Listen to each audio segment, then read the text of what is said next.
this is such a this Right. is a larger group, and people may not know this. VOA has taken over operation of the roadway shelter as of 5/18. DSS is still in charge of the other motel placements.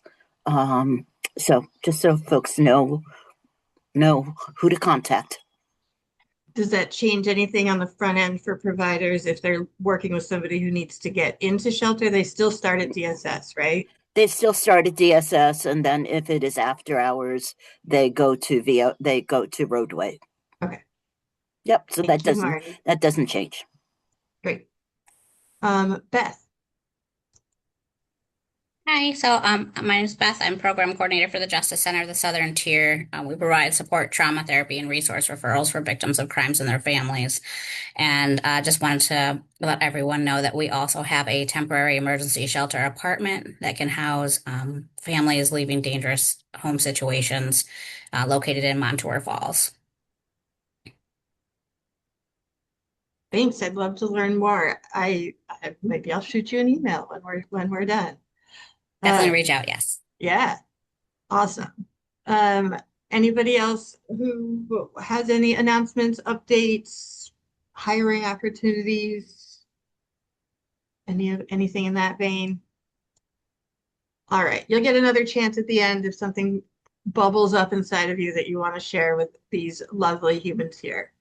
Um, all right, a lot of you have seen me do this presentation, and I thought for fun, we would give you an opportunity to hear Nick to give this information. So Nick Scollard is our coordinated entry lead and COC specialist here at Human Services Coalition, and I'm going to kick it over to you, Nick.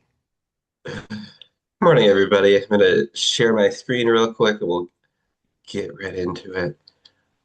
Oh, let's see.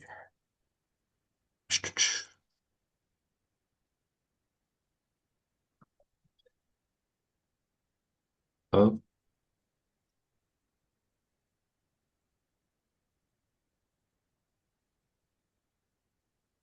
all right, we're in business. All Oh, right. there you go. Yeah. Yeah, we're good. Can everybody see it? Wonderful. All right, yeah, so we're just going to do a continuum of care overview for folks who may need a reminder or folks who are new to this. So the Housing Initiatives team based in HSC is Liddy Bargar, fan favorite, Director of Housing Initiatives, Brett Irish, a housing specialist, and myself, the COC housing specialist, and coordinated entry lead. The Continuum of Care. The mission of our Continuum of Care is to organize a community-wide effort to prevent homelessness. We also provide the funding to support the nonprofit agencies within the Continuum of Care, which is like every nonprofit agency in Tompkins County that interfaces with homelessness in some degree, and then promoting access to supportive housing services. Um, So ending homelessness, what is the goal of the continuum of care? What does that look like? Our goal is to make homelessness rare, brief, one time, and have equitable ways of getting out of homelessness. So rare meaning, not, yeah, the likelihood of falling into it, unlikely. Brief being from identification. So, like when the system recognizes that somebody is experiencing homelessness, to getting them housed 90 days or less. One time, so people who are exiting the homelessness system, exiting into housing that they are able to stay in and maintain. And equitable, meaning that we prioritize the people with the highest need within our community and get them into housing as quick as we can.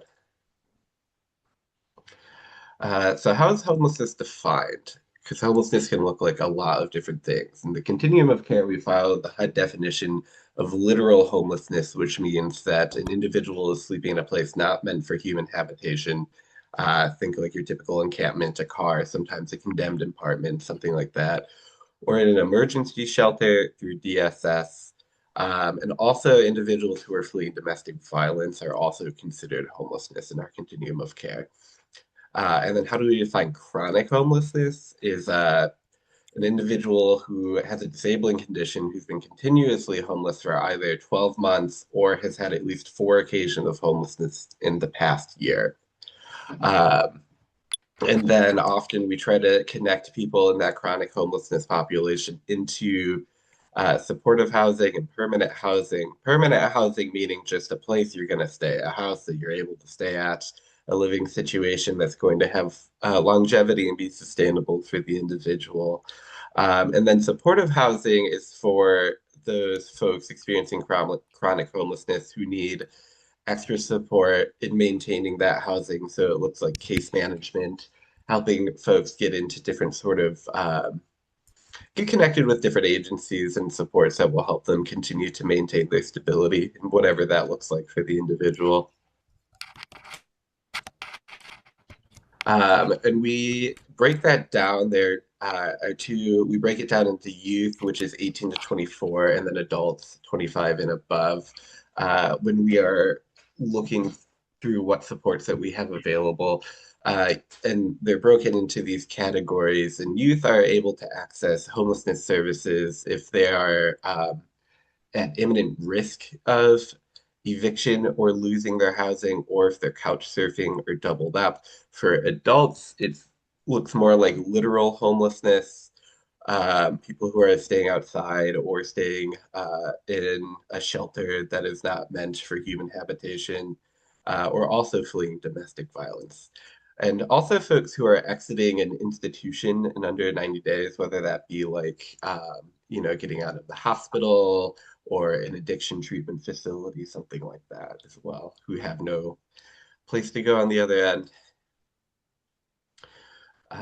So when we so with the systems that we have in place to make sure that we are doing them correctly and that they are making a substantial change in our community, we use these these system performance measures or SPMs. And the measures that we look for that show success in our systems are the length of time someone remains homeless, uh, like if somebody exits homeless, then re-enters the homelessness system, the total number of people experiencing homeless, employment and income growth. So if people are able to increase their income and have more stability and be able to gain more independence that way. And then how many people are experiencing homelessness for the first time? So what does that look like in Tompkins County? So currently, 4 out of 5 individuals who are currently homeless have no supportive beds to enter within our COC. We have a pretty intense scarcity problem at this point in time with our housing inventory. And there's not a lot of place for folks to go right now.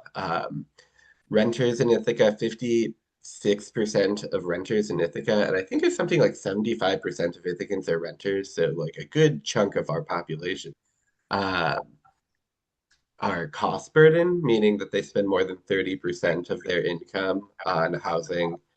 And then individuals who enter permanent housing, 1 in 3 return to homelessness within 24 months in Tompkins County.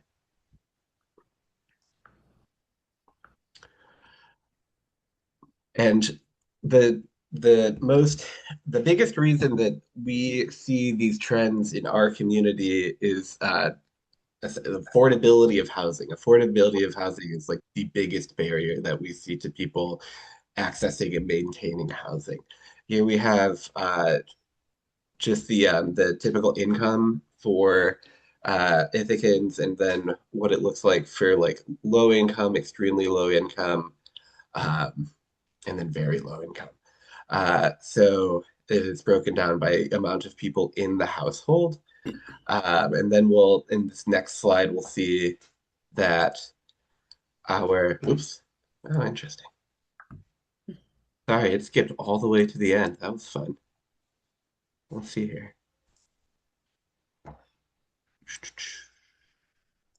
This next slide that I was supposed to go to shows what the rental rates uh, in Ithaca compared to nearby counties. As you can see, we have like pretty substantially higher rents Mhm. than our neighboring counties. Uh, and those have been inflating pretty intensely uh, since since 2020. So about the past 5 or 6 years, we've seen about a 50% increase in the price of rent in Ithaca. So it's increased pretty substantially. So even when we're seeing like some even with the typical amount, even if you get to the 80% affordable FBR rentals, you're still looking at like around $1,200 for a one bedroom, which is pretty high for the typical Ithacan, especially like the working class Ithacan too. Like think of our service workers, nonprofit providers, things like that. Um, so in our measure is homelessness brief. We're going to see this trend a lot in the next few data slides of this huge hike in 2023.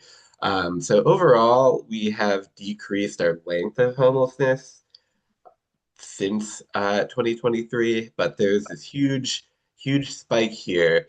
And that's during lockdown. There was the eviction moratorium, which ended around this time. So we saw a lot of people shoot back into the homelessness response system around 2023. But we've had a steady decline in a lot of things since then. And is it rare? We've also seen a bit of a decrease, still fairly high numbers all around. And again, you see this kind of big hike.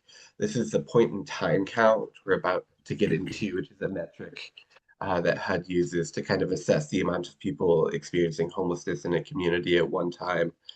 And we see it's broken down into, individual adults is like our largest homeless population. We have some family households who are experiencing homelessness, youth, and then people who have been homeless have fallen to that chronic homeless category. So what is the point in time count? The point in time count is just a snapshot of the number and demographics of people experiencing homeless in emergency shelter and outdoor locations on a single night in January. So one night in January, everyone who falls into that one of the homelessness categories is counted, and we collect demographic data on them as well to get an idea of like who in our community is having this experience. So for our most recent one, which was January 29th of this year, um, and it was a pretty chilly day. We had 150 individuals who were in 20 who were in transitional housing and 170 total for that point in time count. And this is the racial and ethnicity breakup of what the point in time count looked like in 2026.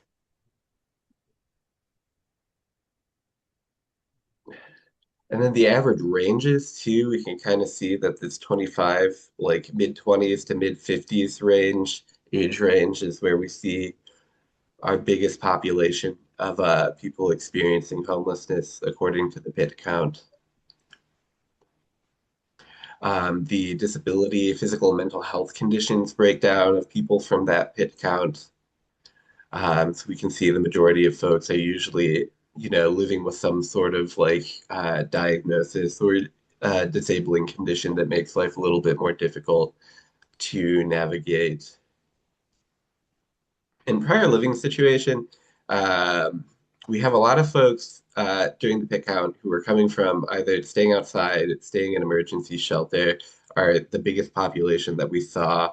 Some folks coming out of an institutional setting like a hospital, incarceration, or maybe addiction treatment, people who are maybe staying with friends or family, people who were lost their permanent housing, and then folks we just did not get that information on. And something else we noticed in this Code Blue season is that we had 91 first-time entries in our HMIS system in the Code Blue season. And the average number of that population, 91, that spent in shelter was about 38 days. 26 of those 91 secured temporary housing assistance, and 14 of them were added to the coordinated entry system. And then we also took a look at the exits too, where this group of 91 going. A lot of them went into transitional and emergency, or transitional housing and emergency shelters. And a good portion of them too ended up in uh, rental apartments and sustainable places. A lot of them went to stay with family and friends, and a handful of them went back outside. A handful of them went to an institution, and then some we did not get that data on as well.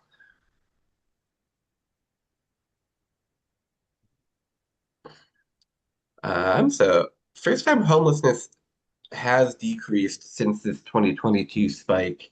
I'd be interested to see, given the metrics of what we saw with the current lease season, what that's going to look like for 2026. But we had a fairly low year of first-time homelessness in 2025, which is really great to see.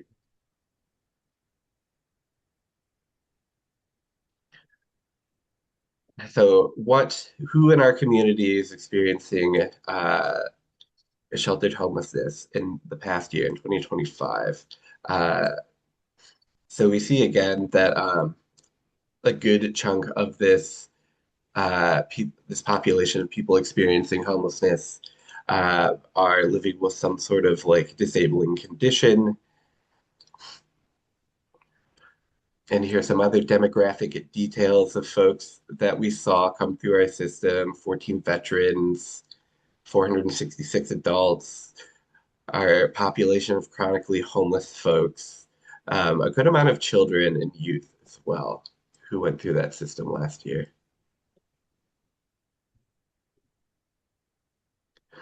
And then this is kind of my ballpark, the coordinated entry system. So the coordinated entry system is a system we use to collect information on people experiencing homelessness to try and make them with entities that can help them gain more stability and exit out of homelessness in a way that's sustainable. Um, and there's a lot of great reasons that we do it. So we work together with the Continuum of Care to train them on the coordinated entry intake assessment. So I go around and teach people how to do these intake assessments. We send them to me, and I make a comprehensive list that we go over once a month. We case conference and figure out where people are at, what kind of things people would benefit from, who to connect them with, and then talk about the progress that they have made in working towards getting inside and into a more sustainable living situation. And we do this practice, one, because it reduces the amount of time that individuals have to like do an assessment to get on a list. A lot of the questions we have to ask are pretty personal questions, and the amount of time we can reduce people having to really disclose, pretty intense information about themselves, the better. It helps us work together better and collaborate more, and working with these people and getting sure that they're getting as many needs met as they can. And then it just reduces redundancy, and we're able to just have like one localized place that people can get onto to be able to get connected with the things that they need. And then here are the current available housing projects that we have in our community. We have our transitional housing, the Village at Ithaca, for single rooms for youth. OAR has some transitional housing as well as the Catholic Charities. Uh, we also have a rapid rehousing program too. It's so like the tenant-based rent assistance, the STEP program, the FUP voucher. And then we have a pretty good cohort of permanent supportive housing. So that's the subsidized housing. A lot of our folks who have like experienced chronic homelessness really benefit from these permanent supportive housing spots that offer case management as well as just connecting them with different services and really supporting them in acclimating from living outside to living back inside and whatever that's going to look like for them. And whatever way that's going to help them be able to sustain it the best that they can.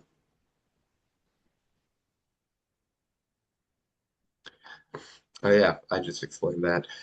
Yeah, permanent supportive housing. It's kind of the best practice intervention for getting people out of homelessness, especially the chronic homeless population, which tend to be just folks with higher barriers, folks who need, kind of more intense uh, support that has to be really kind of tailored to their experiences for them to be successful. The thing I love about permanent supportive housing is that the case management really does focus in on like the specific needs of the individual and creates goal plans around that to really get them working on the things that are important to them and will be able to get them to have as much longevity in their housing as they can. And these look like a lot of different things. They can be site-based, they can be scattered. So, like, we have a handful that are like a chunk of units within a big apartment building. Sometimes they're just like apartments, like single apartments around town. So they can look like a lot of different things. And then the Home Together Tompkins plan, the progress report. This was I don't know if I could explain it as well. Liddy was the brain behind, or like maybe the lead behind this. Liddy, will you talk about this slide in more depth? Just a little, somebody recently reminded me that I don't check in around the Home Together Tompkins plan as much as I used to. So this is just a little like report of where we started and where we're going. Home Together Tompkins is the Continuum of Care's approved strategic plan to end unsheltered homelessness in Tompkins County. And those are the sort of the three main pillars there. So increasing access to housing by about 100, it was the original goal. Uh, uh, Figuring out how to design and implement an emergency shelter location that had a lower barrier shelter approach. And then using a housing surge strategy to move people into shelter are some of the pillar parts. So the things in green we have accomplished, although I would argue that we probably need 100 more supportive housing units to reach our next goals. The goal line keeps changing or whatever. We also had recommended some incentive programs. There are some mitigation funds in the community now, but some of those other ones have been harder to move along in terms of creating incentives around community care, trash, cash for trash, things, business owner mitigation funds. That one's been a little harder to move along. And then we also do continue to promote making sure that people, when they're moving into housing, are moving into housing with the basic care items that they need. So those are things like trash bags and vacuum cleaners and sheets and pillows. And we've had some success implementing those programs. And then we also want to expand sector capacity to include really expert housing navigation. We're looking to include paid board positions for people with lived expertise and expand those professional development opportunities for people with lived experiences of homelessness. And those are all like, we're working on them. That's our check-in. We would love you to join us in our work towards these strategic goals as part of the Continuum of Care, I guess is my one little plug. Perfect. Thank you very much. Yeah. Let's see, and this is the COC membership. All of these local Tompkins County agencies are part of our continuum of care, are helping us do this work in different capacities. And that is it. Thank you, everyone. Please feel free to ask the questions if you have any questions. I'm going to go ahead and stop sharing my screen.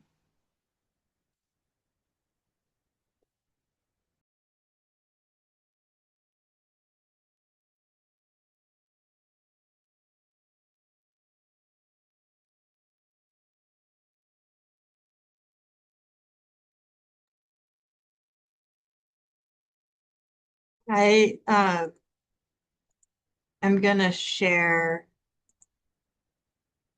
the presentation now in the chat for people who want it. And when we post it we'll post it with the recording as well.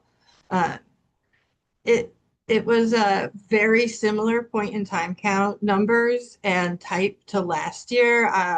This year, I'm just like filling in a few additional details if people want to know. This year we did not do an unsheltered count. You have an option to choose every other year whether you want to do both a sheltered homeless count or a sheltered and an unsheltered count. And this year we only did the sheltered count. But we did touch base with some of our street outreach folks. And I think at the time there were somewhere between 9 and 11 people who were believed to be sort of continuously living outdoors throughout the winter season, just sort of as knowledge for what was happening in the unsheltered population. Um, some notable things about the point in time count is that this year HUD removed gender as one of the demographic data points. So we do collect gender, but we're not asked to report on it. So if I did have a project that was looking to do a gender-based project and was like, well, how many women were they? And I was like, I can't actually give you that information. I mean, I can give it to them, but it's not part of the public information. And they are making some other changes to the data that is being collected. Why that, among many reasons that matters, is the point in time count is used as the basis of what's called the AHAR, or the Annual Homeless Assessment Report, which goes to Congress and is a major part of how all of the congressional budget and funding decisions are made. And so it's important. And just sort of as a side note, last year's AHAR was a year delayed, but it just came out. And it's showing basically across the entire country an overall decrease in the number of people experiencing both sheltered and unsheltered homelessness for 2025. It's not like it's not like, whoa, we solved homelessness in a year, but overall the numbers are staying the same, kind of like what ours did, or having these sort of smaller decreases in both urban and rural community types. So that's a positive bit of news that they were holding back for a year. Um, yes, they is HUD. And I saw you had a hand up, maybe Cindy, while I was yammering. Yeah, no, I was just going to add, I think you kind of touched on it, but kind of demographically, do you have any takeaways? Like, are the demographics the same, similar as last year, age, things like that? It's all pretty similar. The thing that our local continuum of care has had the greatest, what our data shows we've had the greatest success in, is reducing the number of people experiencing that chronic homeless type in our point in time count. And that, I would assert, is mostly due to the way that we have prioritized permanent supportive housing for people who meet that chronic designation, which is, I know Nick talked about it, but it is a very sort of specific definition that must be met for folks that are getting in that. And it's been a heavy focus for the past few years for our COC, and we've reduced it. Great. Any other point in time? I think that the other thing we're really keeping a close eye on, I sort of remember giving this presentation last year and talking about a similar thing, which is this system performance measure of people experiencing homelessness for the first time in a community is an interesting one for continuums of care to be measured on, because they don't really become like our population of people until they enter that system. So continuums of care don't fund prevention, even though we could or should. But I've been keeping a close eye on that number of people experiencing homelessness for the first time, because that's our inflow, right? No matter how hard we're working on getting those folks who have, disabilities, high levels of need, chronic homelessness, moved into permanent housing situations, our inflow is like a fire hose compared to how quickly we're moving people out. And so when I noticed in our data this year that we had I think it was something like 60, almost 60% of the people who accessed Code Blue shelter had not had a prior experience of homelessness in our community. That is troubling to me because those are all new people that are all going to need services, and we're already sort of like at our max. And so I want to get a handle on that and learn more about it. I would love to hear from people if they have some ideas about like, are you working with people who have never been homeless before and are becoming homeless for the first time? And are there any interventions or sort of levers or places that we could interrupt that before they enter the homeless response system? You can either answer now or email me at any time. But that's like that's like a conversation for this summer and year.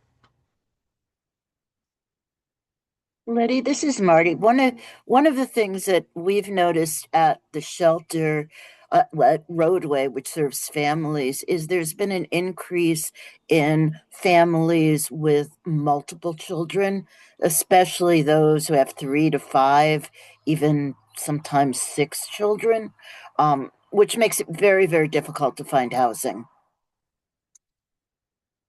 Yeah, it's interesting and makes sense. And are those families that are coming in for the first time? Yeah. Yep. Yeah, a majority of the families have come in for the first time. The other thing that we've seen, and I don't have the numbers on this, is people who are showing up in shelter who haven't been connected to HMIS since like 2016, or Yeah. who've been I don't know if they've been successful or not during that time, but they haven't been an active part of the homeless system. Yeah. Yeah. And just as like in the background, sort of data nerd information, those folks will be counted as first time homeless again. Because I think it's 3 years, it might even be shorter.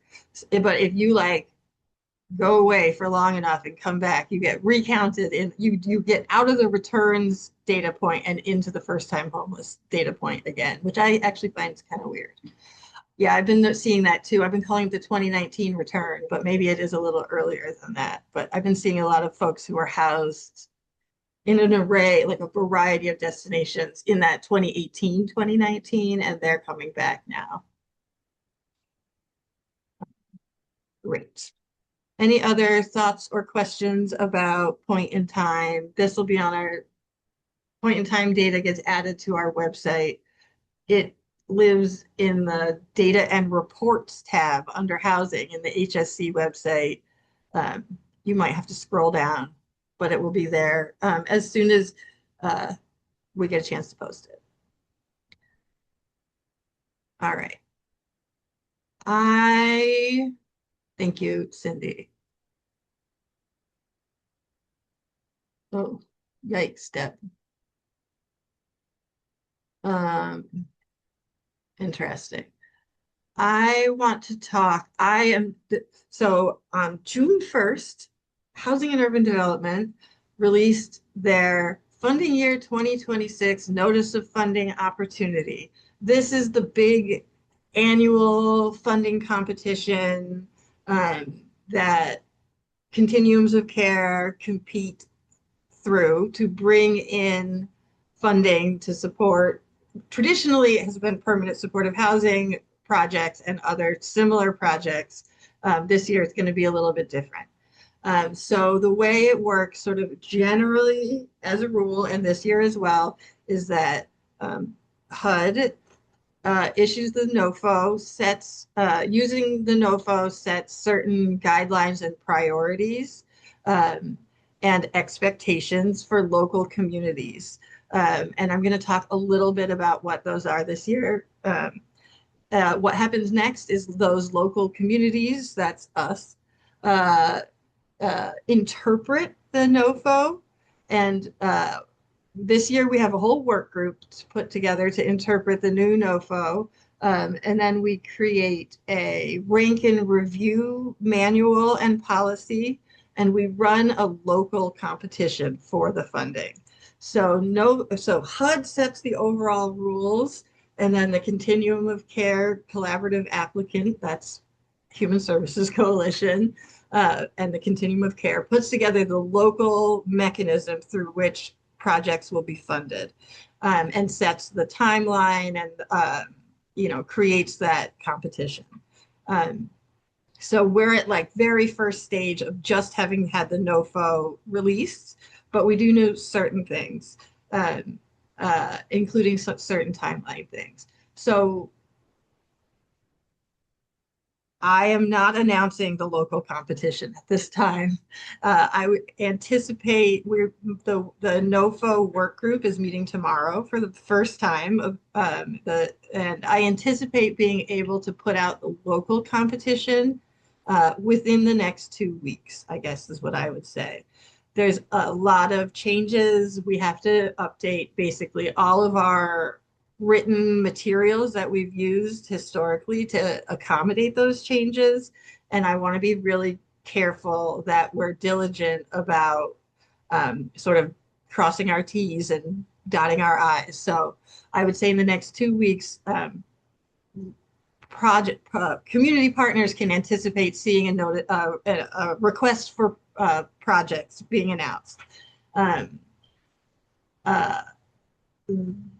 So then we run the local competition, the Continuum of Care. There's a rank and review committee that is likely to be mostly the same group who's part of this NOFO work group. And while I just want to say, if anybody wants to be part of doing this, you hit me up and let me know, because there's room. We got room for people to help if you want to help interpret the new NOFO or run this competition. So we run the competition. The rank and review committee reviews and ranks the applications.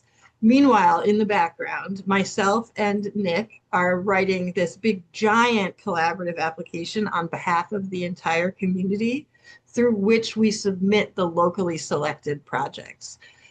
So that big, giant collaborative application is the scoring mechanism through which the entire community's projects get scored. So we're trying to do well in that collaborative application to be sure that all of the local projects get a chance at being funded. That's sort of the basic structure of the Continuum of Care funding competition. It's the same in every community that has a Continuum of Care, how that works. I know that maybe is all sort of like boring and in the weeds, but I think it's worth knowing how it all works. So that's the basics of how the competition works. There have been many changes since the new administration, and even before the change in administration, HUD made a change to the way that they were running this competition, which has proven to be a little more confusing here in 2026. I won't get too much in the weeds with it, but we are learning a whole new set of rules and regulations and definitions to words we all thought we understood as part of this new administration's funding. This year, they have come out and said very clearly in the NOFO, which is what sets the standards for the local competition, that they no longer support harm reduction or housing first models, and that they will not be supportive of projects that include those models. They do, however, so this is where it gets a little tricky, because housing first, the way that they're using the term housing first is not the way that our community has historically defined or implemented housing first. But in order to eliminate and reduce chronic homeless people's reliance on government interventions, this is their language, they would like to reduce the amount of permanent supportive housing available to populations by eliminating housing first. Last year, they tried to do a thing, HUD tried to do a thing where they set a 30% cap on permanent supportive housing, which the courts ruled against. So this year, there is no cap on the amount of permanent supportive housing that we can fund. And instead, there's a significantly reduced opportunity to get those funds by limiting the amount of renewal projects our community is likely to get. So the other sort of tricky things, I'm sorry, guys, I know this is like a little technical, but I kind of want you all to know it. So I'm just going to tell you. So the way there's two tracks essentially in the funding. We call them tier one and tier two. Tier one is what a community is basically guaranteed to get through that local competition. If the local community puts something in tier one, they have endorsed it. And HUD historically has been 100% willing to conditionally fund anything that's in tier one. And so instead of putting a cap on permanent supportive housing this year, they reduced the amount of tier one communities could count on.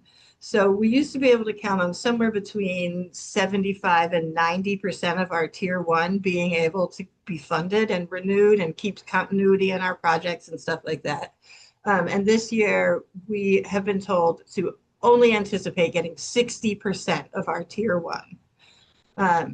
And just in dollars and cents, we don't have our dollars and cents numbers yet. They haven't sent them to us, like what we're allowed to apply for, but that's about a $450,000 to $500,000 reduction if they just cut it just like that, just to sort of picture what that is.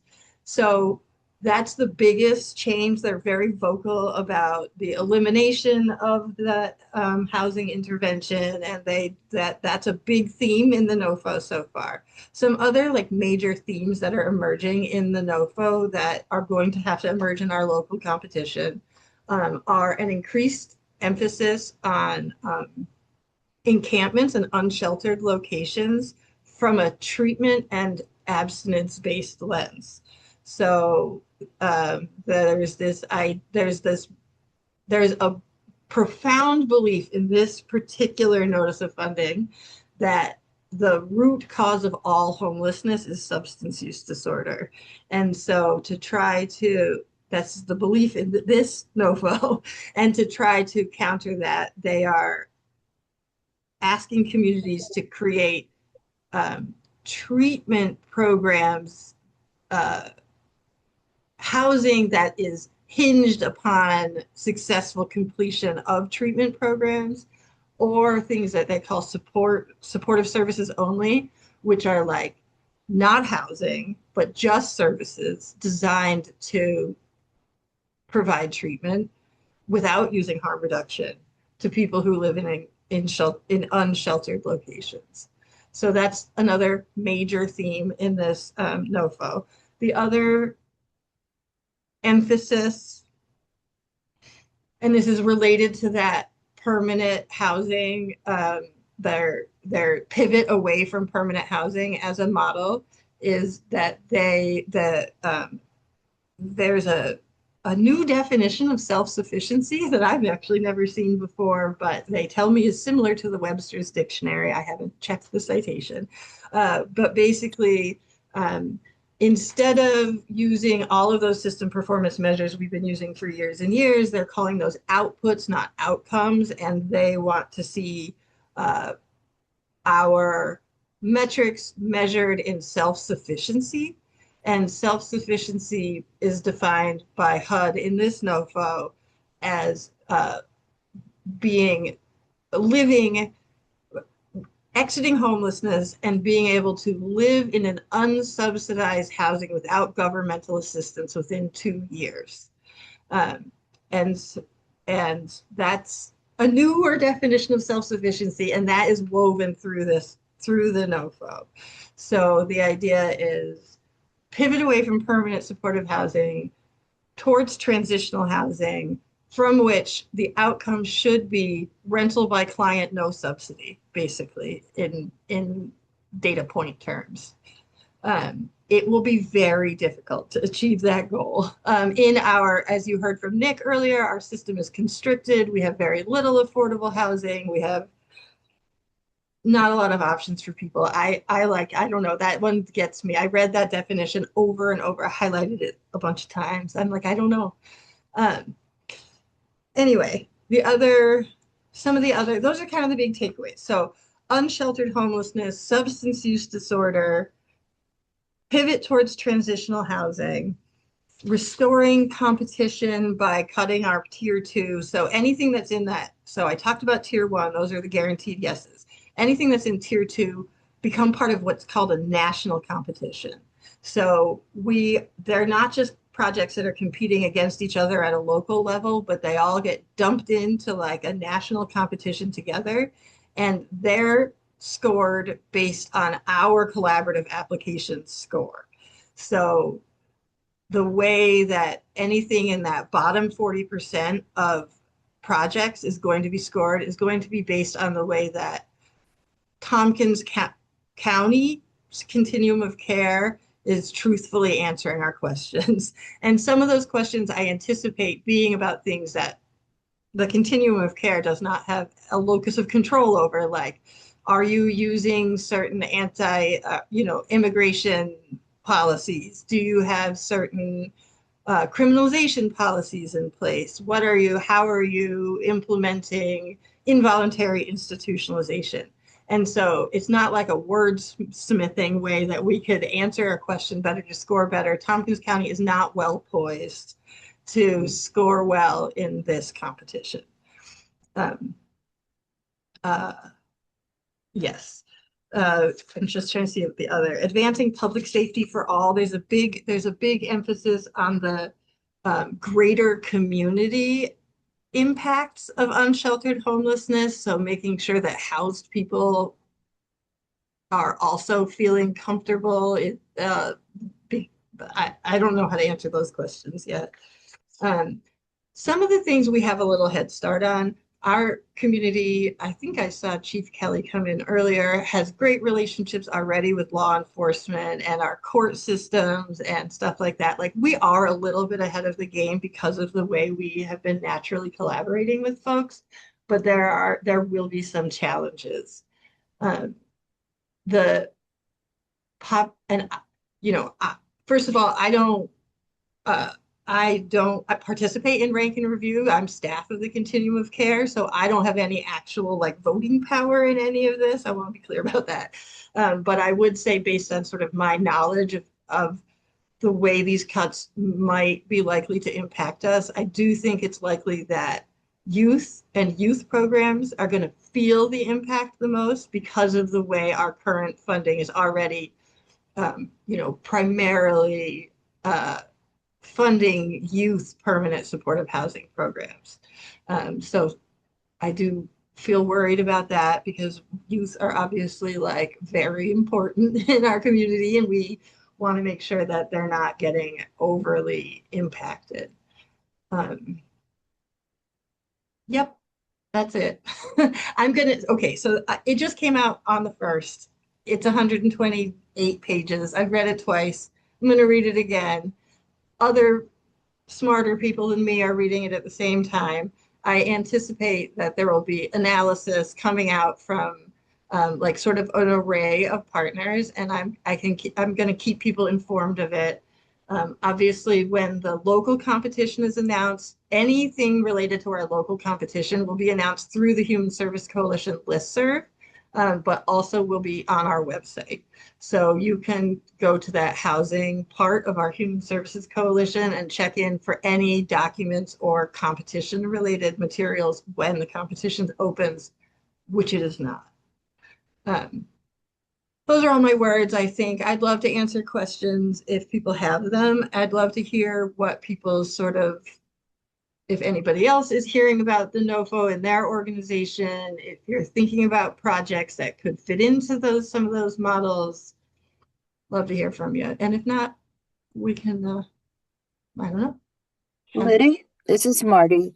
One of the first thoughts that hadn't crossed my mind, but when you talked about the priorities and a way that maybe Tompkins County can look a little better in terms of national competition is the initiatives that we have, like family treatment court, wellness court, because it really ties in with law enforcement, prevention, And I think emphasizing those and building off of those may be really, it may be really important. It doesn't mean that those entities actually apply for the funding, but tying them in better, I think would probably help. I think that's a great idea. Nisa. I'm sorry, if you already said this at the beginning, I apologize, but could you remind us? Okay, so I know that the local competition hasn't opened, but what would the timeline be, say, if like for submitting, for HUD reviewing, for let's say HUD made a decision that brought some funding to the community, when would that funding come? Yeah. So I don't have the local dates. It will probably, Nels just put in the chat, he is correct, that deadline submission to HUD for the big application is August 26th. That lets me know that the local competition deadline will probably be around August, the first week of August. They say they're going to make their funding announcements by December 1st of 2026. That would be a very fast turnaround for this, for these announcements, but technically possible, especially with the wonders of AI. And the projects will be under contract in Q1 of 2027. And you get to choose your implementation schedule for new projects, so it's a little harder to say, but that's what they say. That's what they say. So 2027. And projects are funded for 1 year at a time with the opportunity to renew as part of that annual competition. Okay. Laura. Thank you, Anissa. Hi, I Hi. noticed that a lot of the requirements are similar or the same as what they tried to implement last year. So one of my questions, and I don't know if you can answer this at this point, but the definition of disability, I know that they wanted to change, they being, this administration wanted to remove substance use disorder from the definition of disability. And I wondered if there was anything in there that you had seen or that you can talk about at this time. Yeah, they didn't try that again because that's illegal. But what they did was basically define the prioritization from their perspective for disability-based housing as individuals and families who are over 55 and people with a physical, intellectual, or developmental disability, end sentence. So they didn't go as far as they did in the last one, which said excluding substance use disorder, but they didn't include it. And there's a lot of talk about able-bodied people should be working. So those are the people who they believe have disabilities. Thank you. Olin. I'm sorry, Liddy. I'm driving, so I'm trying to talk and drive and navigate. But you said you were worried about the youth, a reduction in funding for some youth programs. Is YHDP part of the NOFO? Are they doing something different from YHDP? Nope, it's YHDP. It is YHDP that I'm worried It's part about. of the NOFO, and you're still concerned about the reduction? Yes. Okay. And we'll talk we'll talk individually, but it's so YHDP is part of the NOFO. It's competitive. It can't be, a YHDP project couldn't be replaced by an adult project in this competition, but it absolutely is at risk of not being fully renewed. YHDP is Youth Homelessness Demonstration Project.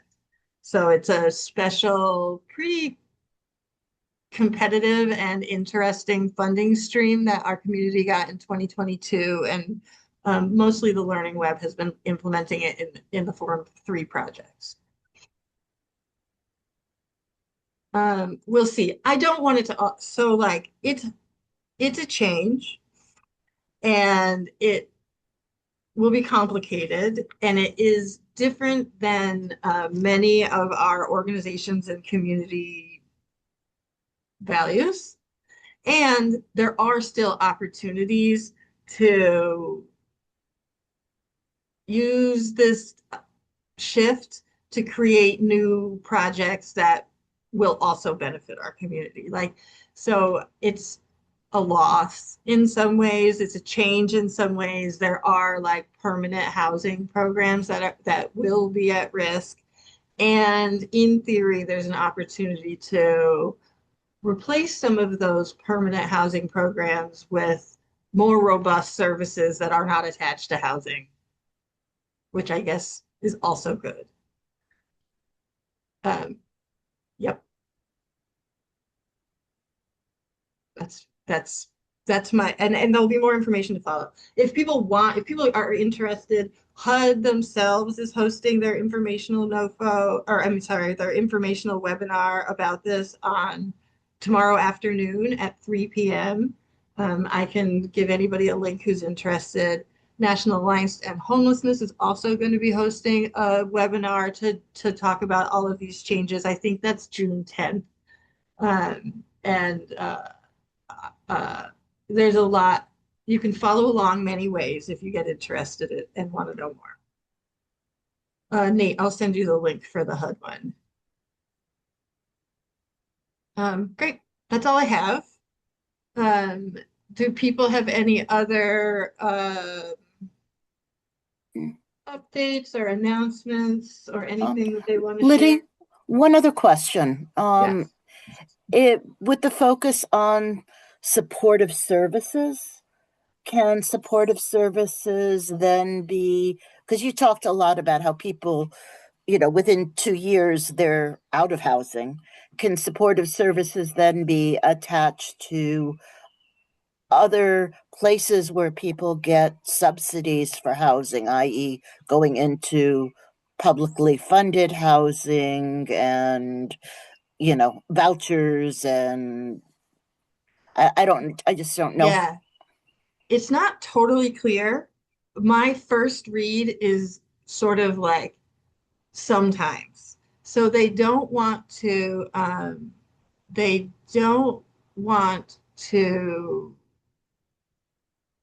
fund supportive services only for a housing project. So like say, and I'm just picking out a random one, but say the Magnolia House was like, we want to enhance our service delivery by applying for support services only, like bulk up our services. That is not eligible. And I don't think you can bulk up transitional housing support services either. Like it needs to be for clients who are currently not in housing. It's not designed to follow them into housing, from my read, which is counter to the learning of our community. But I am going to keep looking because I do think that is an opportunity as well, is like maybe a housing navigator type position that's attached to one of those voucher or housing services.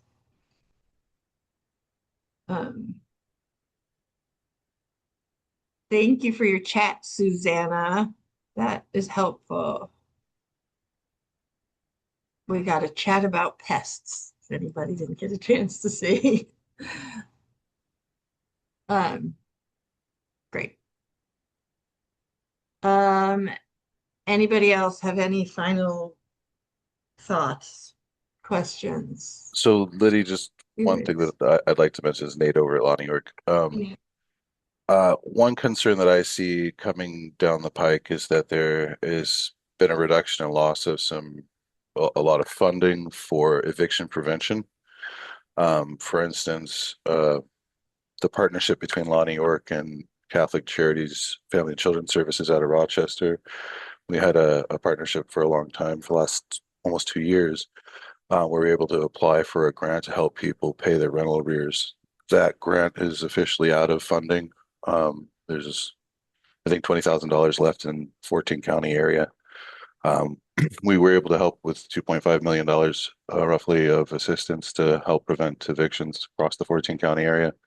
But that funding is gone now. And my concern is often what we're seeing in, I think, a city court is people showing up with very large balances And my concern is without that support, more people are going to be hitting the homelessness system, and the CoC will see an influx. So just something to think about. Hard agree. Also concerned. Yeah, for sure. I don't know if anybody else has thoughts about that. That is a big part of that 91 people experiencing homelessness for the first time, I think. And I think it's going to keep growing. And I think we're in trouble a little. Sorry, not to end on like a negative Nelly note, but it's something that really concerns me. Yeah, yeah. And this NOFO does not, I had like a little glimmer of hope that because of this change in priorities away from the chronic homeless population, that HUD might include some amount of prevention or like aftercare kinds of dollars to the CoC funding stream, but they didn't. From HUD sort of bifurcates the way they do their homeless assistance grants into two lines. So there's Continuum of Care funds, and then there's Emergency Solutions Grants funds, or ESG funds. And the buckets for those funds, for prevention and emergency shelter and street outreach are all in that ESG funding bucket, and not in the Continuum of Care bucket. And ESG is an entitlement grant for which Tompkins County does not have an entitlement, and has some but less local control over the way those funds are used. But yeah, I would love to find. I'm sure everybody here has heard me talk about prevention, homelessness prevention, and diversion. That is something that we continue to have a need to build out in Tompkins County. And just sorry, one other issue that I see that's coming up and that's going to affect our homelessness population is the continued degradation of our housing stock in our county. Whether that be traditional brick and mortar or mobile homes, mobile home parks, that sort of thing. There has not been a lot of reinvestment with all this increase in rent, I don't think, in the housing stock. And so my concern is that we'll see increased loss of housing due to, habitability, things like that, if we don't see a change in that investment. Thanks, Nate. It's true. We should start a committee. Speaking of committees, Liddy, I'm all for it. how can folks get involved in Sure. CoC and committees? CoC in general? Sure. I would love to. And their committees, they're all wonderful. So actually, I meant to say this at the beginning. Sorry, you guys. This is like a lot of Liddy Bargar yapping. I meant to say this at the beginning. Continuum of Care is a public membership body. So anybody can be a member of Continuum of Care. Here in this room right now, I'm looking, and we have a mix of people represented who are technically considered or not considered CoC membership agencies. And to be considered a membership agency, you are expected to attend 75% of Continuum of Care membership meetings, which is 4 meetings, and participate in one committee. Somebody in your organization, one person from your organization, and then that gives your organization a vote. And that vote is part of the funding competition. We have some voting we're going to need to do soon about designating certain things. And the easiest way is to just get in touch with me, and I'll add you to a list, and you show up at a meeting and I tell you more. Committees right now are a little quiet. The most active committees are going to be that NOFO committee, where we're reading this whole thing and like trying to put together brand new competition. And our coordinated entry committee is always very active. And get in touch with me if you want to know more about any of those things. And you don't have to be, members of the public can be a COC member, an organization. It doesn't, there's no, you just have to be aligned with the mission of wanting to see a community in which homelessness is rare, brief, and one time, and show up at some meetings. And that's my email. Thanks, Cindy. We'd love to have you. We do have you, Cindy. You're our co-chair, but I meant the rest of you. Cool. I will give you back 19 minutes. Thank you, Liddy and Nick. We Oh, wait, appreciate Shauna, you. I see a hand raised. Shauna. Sorry. Hi, everyone. Sorry, I wasn't sure when to jump in. I'm Shauna Stevenson. I'm the Housing and Community Development Planner at the Tompkins County Department of Planning and Sustainability. And I just wanted to share a couple updates from the programming that I help to manage here. One, we're updating our countywide housing strategy. You may be aware of the housing snapshot that came out recently that covered 2024 housing targets and expectations based on the previous housing strategy for the county. And since the projections for what we were hoping to see in housing development is ending in 2025, we have just closed our housing strategy request for proposals. So we had 12 applicants of consultants who are looking to potentially work with us in updating our strategy for the next 10 years. So that's 2035. So that's pretty exciting. I think in the next few weeks, we will be getting a committee together to review the applications and to pick a consultant or two, depending on the applications that we received. And I also wanted to provide an update that for the round 26 of the Community Housing Development Fund, we will be meeting next week to the Program Oversight Committee for this fund will be meeting next week to decide which project applicants will be receiving funding. And this fund, if you're not aware, has been around since 2009, and essentially developers can apply for funding through this fund to receive funding to develop affordable housing, affordable to households up to 80 or 100% of area median income for Tompkins County. We received 3 applications for this round. And I just wanted to put that out there because it is some investment that we're able to provide to affordable housing development in our area. And yeah, and that's a collaboration between Tompkins County, City of Ithaca, Cornell University, Town of Dryden, and Town of Ithaca. So if anyone had any questions or in general want to contact me directly, please feel free to do so if you have questions about anything. Awesome. Thank you. Thank you for jumping in. That's all very good information.